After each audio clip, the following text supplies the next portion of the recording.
ఏం జరుగుతుంది మీ టీం మొత్తంలో? ప్రతిసారి గొడవలు అనేవి వినిపిస్తూ ఉన్నాయి. మరి రీసెంట్గా కుర్చీ తాత కూడా మీతో కలవడం జరిగింది కదా? కుర్చీ తాత మా బాబాయ్ నేను కలిసిపోయాము, చాలా సంతోషం.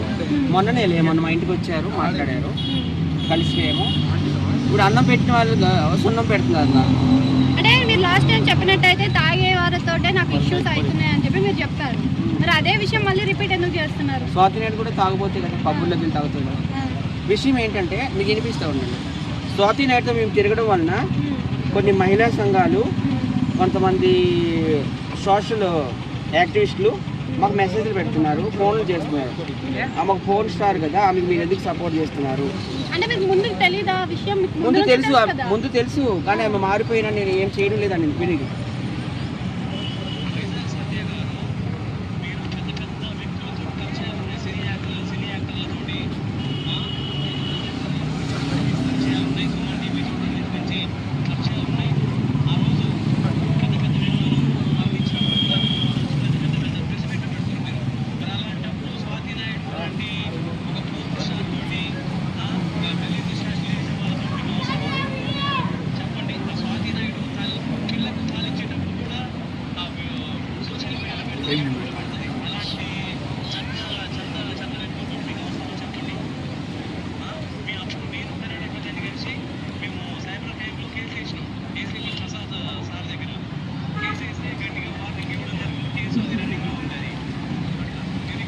అంటే స్పెషల్గా ఈ వార్నింగ్ వస్తుంది అందుకేనా?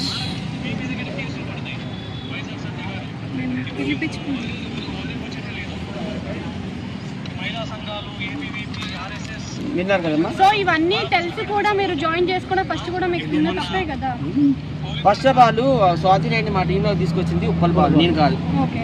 రుచి చూపిస్తానే వంటల ప్రోగ్రామ్. మీరు అందరూ యూట్యూబర్స్ కదా ఫేమస్, మీరు యూట్యూబ్లోకి వెళ్ళి చూడండి, ఫస్ట్ ఆ వీడియోస్ చూడండి. రుచి చూపిస్తా అనే ప్రోగ్రామ్లో ఆయన ఛాన్స్ ఇచ్చిండు.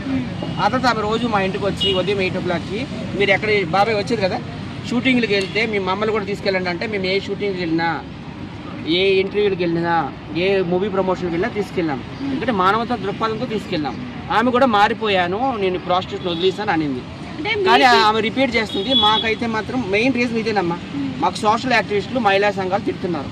ఆమె ఎందుకు మీరు ఎంకరేజ్ చేస్తున్నారని ఆ రీజన్ పక్కన పెడితే మీకు రీసెంట్గా చూసుకున్నట్టయితే మీ టీంలో కంటెంట్ పోయింది అనేలోగానే ఒక ఇష్యూ అనేది వస్తుంది. రీసెంట్గా చూసుకున్నట్టయితే ఫస్ట్ కుర్చీ తాత కంటెంట్ క్రియేట్ చేశారు. కుర్చీ తాత నన్ను ఎడగొట్టింది కూడా స్వాతి నాయుడు. ఆయన చెప్తారు. చెప్పండి.